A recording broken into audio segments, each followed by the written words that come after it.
मनुष्य एक जीव होते हुए भी शेष जीवों से भिन्न है।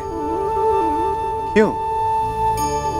कारण मनुष्य जीवन समाप्त होने के पश्चात भी जीना चाहता है और इसका केवल एक ही मार्ग है, सम्मान, जो मनुष्य के मृत्यु के पश्चात भी जीवित रहता है। उस सम्मान को पाने के लिए मनुष्य वर्षों प्रयास और परिश्रम करता है और ऐसे में शत्रु के लिए सबसे सरल लक्ष्य बन जाता है आपका सम्मान। हम अपने शत्रु का अपमान करके उसके वर्षों से कमाए सम्मान को छिन्न भिन्न कर देना चाहते हैं, परंतु कर्म करने से पूर्व परिणाम पर एक बार विचार अवश्य कर लीजिएगा। वर्षों से संचित शत्रु के मान को भंग करके आपको संतोष अवश्य मिल सकता है, परंतु वो शत्रु अपने जीवन के शेष हर पल को उस अपमान के प्रति उत्तर में लगा देता है। इसीलिए सावधान रहिए। किसी का अपमान करना स्वयं आपके लिए भी हानिकारक सिद्ध हो सकता है।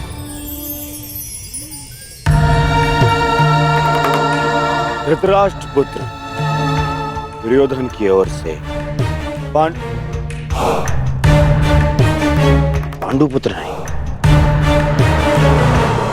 धर्मराज पुत्र युधिष्ठिर को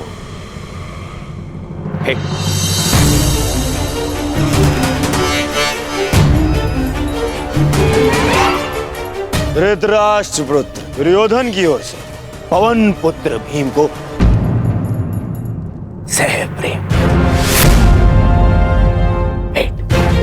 स्वीकार करें।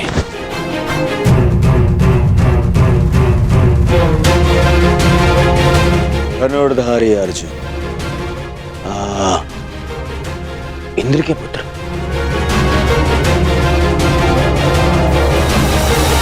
गुरुवंशी धृतराष्ट्र के पुत्र दुर्योधन की ओर से भेंट स्वीकार करो।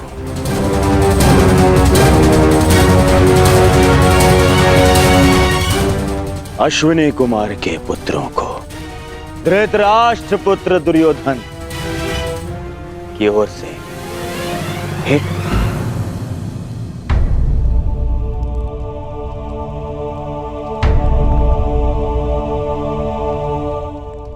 मुझे किस संबोधन से पुकारेंगे धृतराष्ट्र पुत्र? अब 5 पतियों की एक पत्नी को मैं क्या कह के पुकारूं?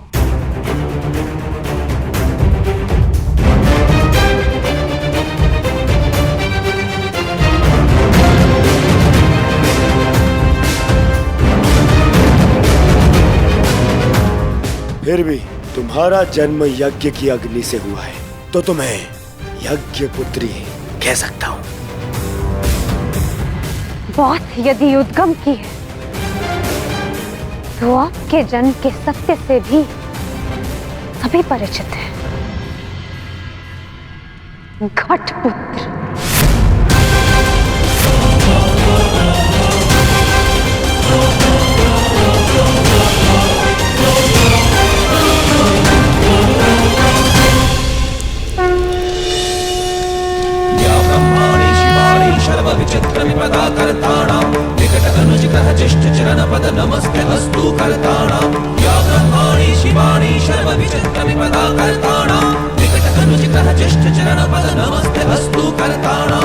अब राजसूय यज्ञ संपन्न हुआ।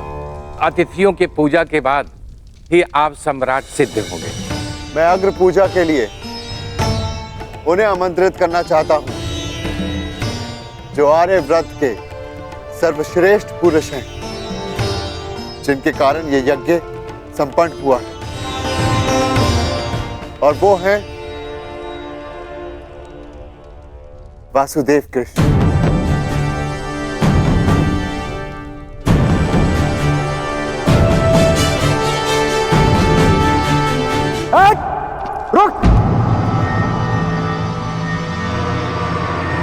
अब समय आ गया है इस यज्ञ के विध्वंस का और शिशुपाल की दुष्टता के प्रारंभ का। समय आ गया है शिशुपाल की धृष्टता के अंत का। किसकी अग्र पूजा कर रहे हो युधिष्ठिर? इस कृष्ण की? अग्र पूजा उसकी होती है जो हर क्षेत्र में सर्वश्रेष्ठ हो, हर क्षेत्र में अग्र हो। और ये कृष्ण, ये तो छल करने में अग्र है। मैं इसको सर्वश्रेष्ठ नहीं मानता। शिशुपाल, अग्र पूजा किसकी की जाए वो यज्ञ के आह्वानकर्ता का अधिकार है। आप अपनी मर्यादा से बाहर जा रहे हैं। निसंदेह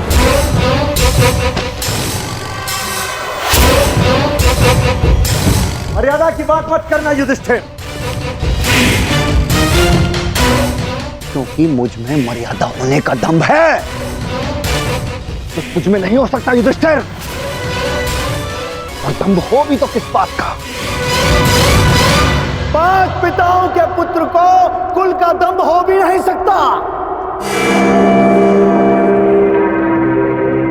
सावधान शिशुपाल, चिल्ला मत भीम। इस बार चिल्लाने से कुछ नहीं होगा, सत्य ही कह रहा हूं। राजसूय यज्ञ कर लिया, परंतु सम्राट होने का गर्व कहां वर्णावत के भगोड़ों के पास। कहीं दान में मिले राज्य को पाकर शूर होने का भ्रम तो नहीं तुझे? जरासंध को छल से मारने के पश्चात स्वयं को न्यायशील कहने का साहस भी नहीं। केवल शरीर ही बड़ा पाया है या साहस भी है भगोड़े कहेंगे? अगर साहस है तो उठाओ शस्त्र। आप अतिथि हैं छेदी नरेश, अतिथि स्वीकारिए। विघ्न क्यों डाल रहे हैं? शांत युधिष्ठिर, मुझे रोक रहे हो। अपनी माता को रोका होता जब उसने एक स्त्री को 5 पुरुषों में बांटने का आदेश दिया।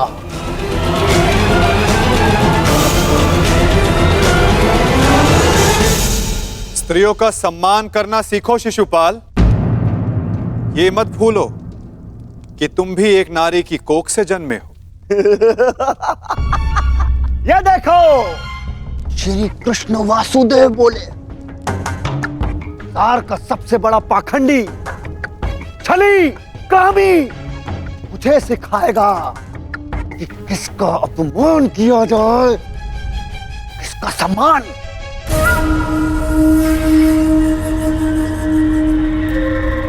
अग्र पूजा की कामना रखने वाले, तू जानता है तेरा नाम कृष्ण क्यों पड़ा? क्योंकि तू है ही मन का काला।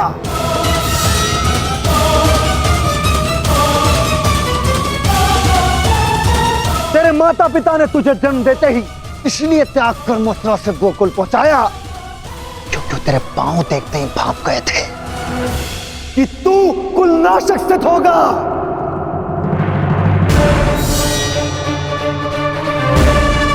वही किया तूने, वही किया, अपने मामा का वध। जीभा और अश्व की गति एक समान होती है शिशुपाल। यदि उसके रास को कसकर ना रखा जाए तो अश्व अपने सवार को गिरा देता है और जीभा बोलने वाले को। श्री कृष्ण वासुदेव की बड़ी बड़ी बातें, अरे जो सत्य है उसको कहने में जीभा को लाज कैसी? बचपन से धूर्त रहा है तू।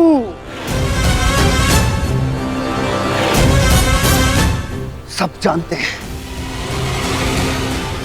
माखन स्वयं चुराता और आरोप अपने मित्रों पर लगा देता। धूर्त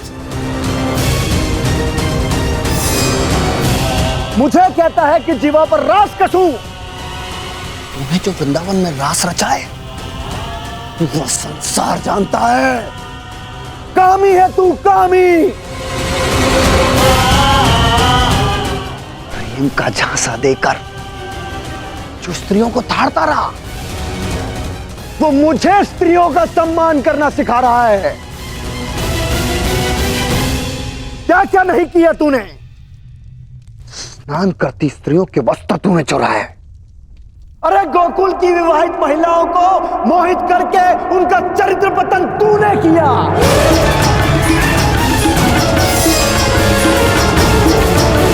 गोकुल की विवाहित महिलाओं को मोहित करके उनका चरित्र पतन तूने किया। मैं सावधान करता हूं तुम्हें, मेरे धैर्य की परीक्षा ना लो शिशुपाल, अपनी सीमा में रहो।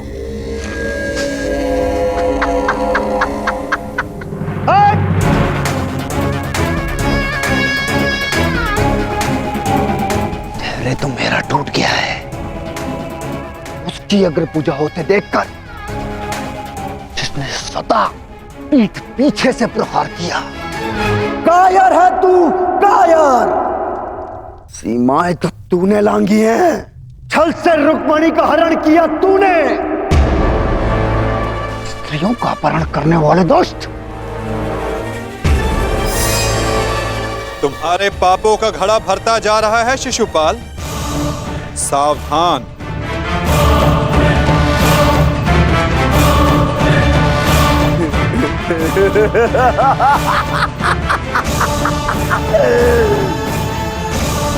क्या करेगा तू? युद्ध करेगा मुझसे जैसे जरासंध से किया? रण छोड़। अरे युद्ध भूमि छोड़कर भागने वाला कायर है ये, रण छोड़ है, दुष्ट है ये। क्या करेगा? तेरे ये दास पांडव, इनके द्वारा तू मुझे भी मरवा देगा। कुलनाशक है तू, और तुझे अग्नि पूजा का सम्मान चाहिए। थू। बस शिशुपाल।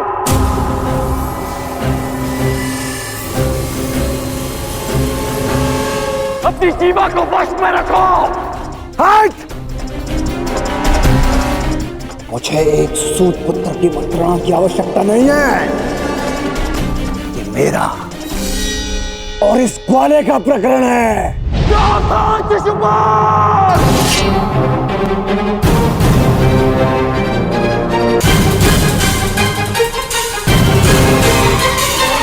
नहीं अंगराज, रुक जाओ। निकाल देने दो छेदी नरेश को अपने मन का मैल। इनका नाश करने के लिए अपना बाण व्यर्थ मत कर। इनकी जीभा स्वयं इनके नाश का कारण बन जाए।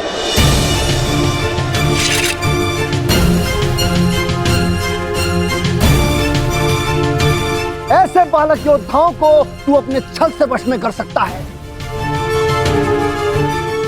या फिर तेरे इन दास पांडवों को। मेरे जैसे वीर को नहीं।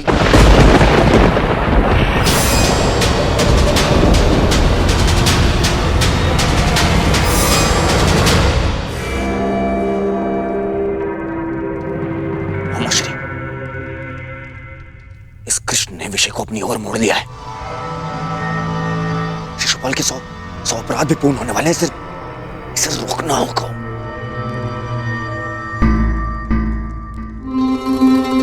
शिशुपाल, ठहरो। चुप। दूर रहना कायर दुर्योधन। स्वयं से कुछ होता नहीं है और मुझे रोक रहे हो। बैठे रहो अपने मामा को त्रिया पकड़कर। आज इस स्त्री के मान का पाखंड करने वाले को उसका उचित स्थान दिखाकर रहूंगा मैं।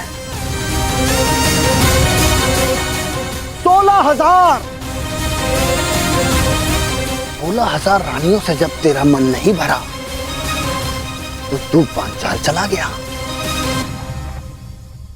तेरा और इस पांचाली का क्या संबंध है? किसी से छिपा नहीं है।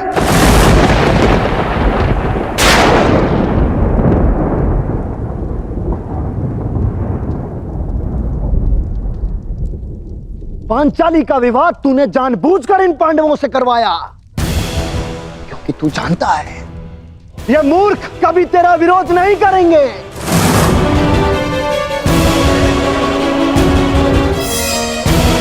सखा सखी सखा सखी की संबंध की आड़ में क्या रासलीला रचा रहा है तू, ये मैं भली भांति जानता हूं।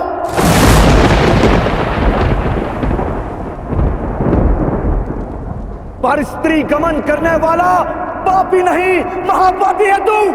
एक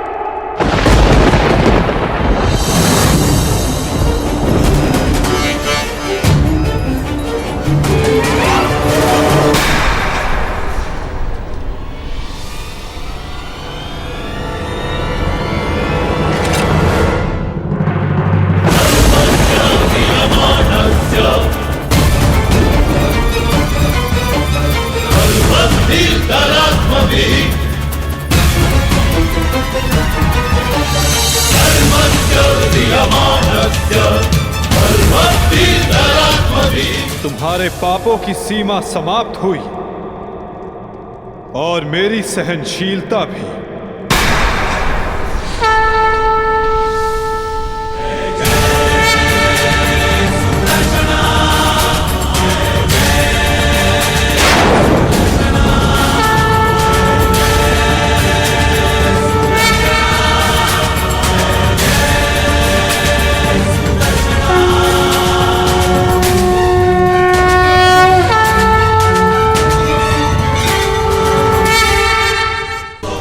शिशुपाल, तुम्हें जो वरदान मिला उसे पाकर तुम अमर भी हो सकते थे, मृत्यु का भय नहीं था। इसलिए संसार और मानवता की भलाई के लिए, उसके कल्याण के लिए तुम वो कार्य कर सकते थे जिनके लिए तुम्हारा नाम सदा स्मरण किया जाता शिशुपाल। परंतु शक्तिशाली होने के अहंकार में तुम अपने वरदान को व्यर्थ कर बैठे शिशुपाल।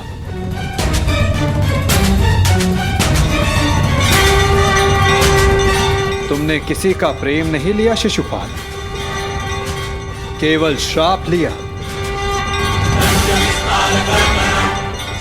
अब देखो, तुम्हारा अंत, तुम्हारी मृत्यु तुम्हारे समक्ष है।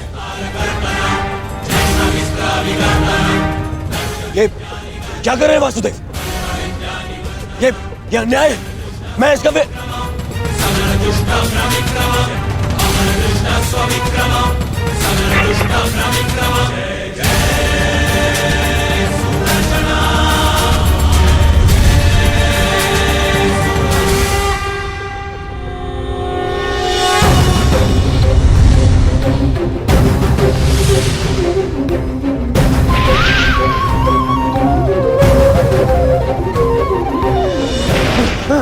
दुर्योधन बचा लीजिए।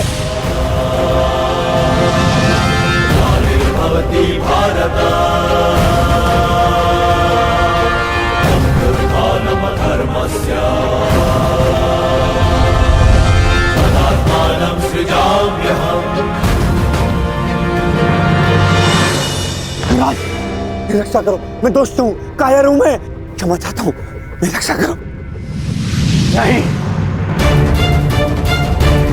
तुम केवल एक अपराधी हो जिसे बार बार सावधान करने के पश्चात भी वो नहीं माना। तुमने न केवल एक अतिथि की मर्यादा भंग की, अपितु एक स्त्री के सम्मान पर भी प्रहार किया। तुम्हारी सहायता करना एक अपराध है जो मैं नहीं करूंगा।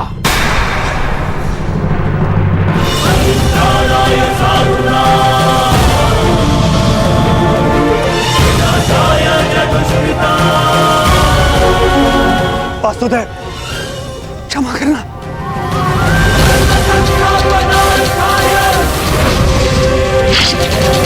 शिशुपाल,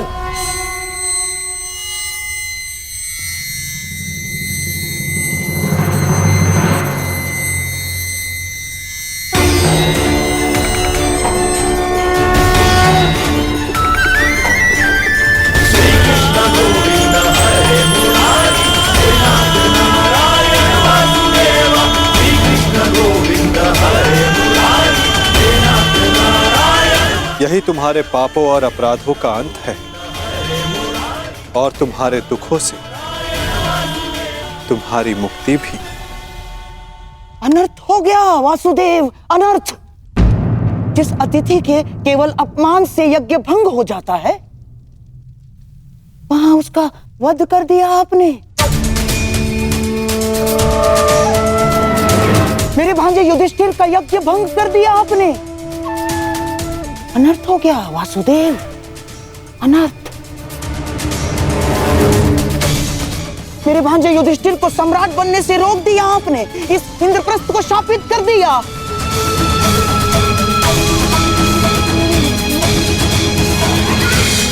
मामा श्री उचित कह रहे हैं। ये यज्ञ भंग हो गया। नहीं दुर्योधन, प्रथम आतिथ्य ने अतिथि का वध नहीं किया। दूसरा, अतिथि अपनी सीमा और मर्यादा का उल्लंघन बार बार समझाने के पश्चात भी कर रहा था, इसीलिए प्राण खोने से पूर्व उसने अपना अतिथि का पद खोया। तीसरा, उसने अपराध किया जिसका उसे दंड मिला। और चौथा, जहां अपराधी को मुक्ति मिले वो स्थान श्रापित नहीं, सम्मानित होता है दुर्योधन।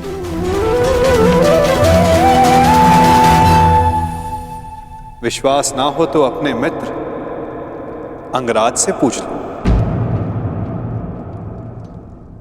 वासुदेव ठीक कह रहे हैं मित्र।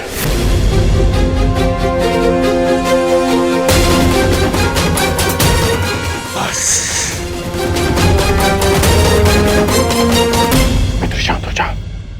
इस समय तुमने कुछ कहा या किया वो तुम्हारे विरुद्ध जाएगा।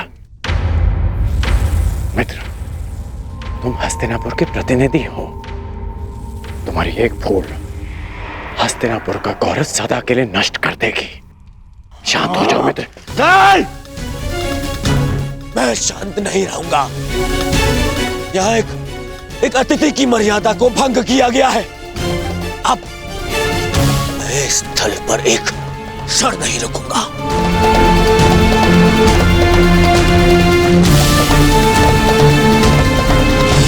दुर्योधन, दुर्योधन, जो सोच कर आए थे वो कुछ नहीं हुआ।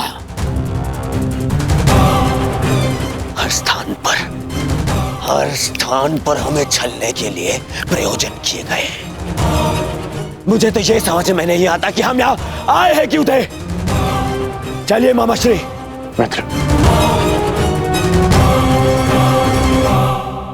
मित्र, मामाश्री, इसे कहिए कि मेरे सामने ना आए। मित्र कहता है मुझे न्याय की बात कहकर उसी की बात का विरोध करता है ये। मैं तुम्हारा विरोध नहीं कर रहा हूं मित्र। मैं तो मेरी बात समझने की कोशिश बस कर। अब एक और शब्द नहीं।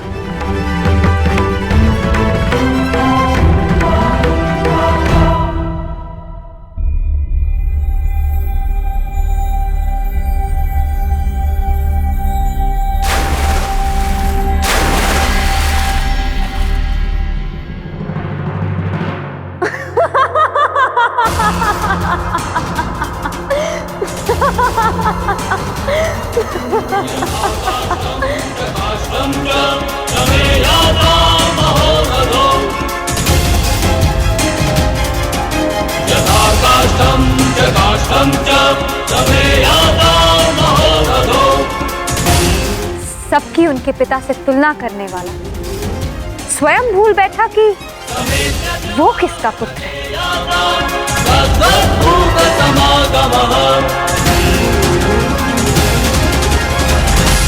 अंधे का पुत्र अंधा।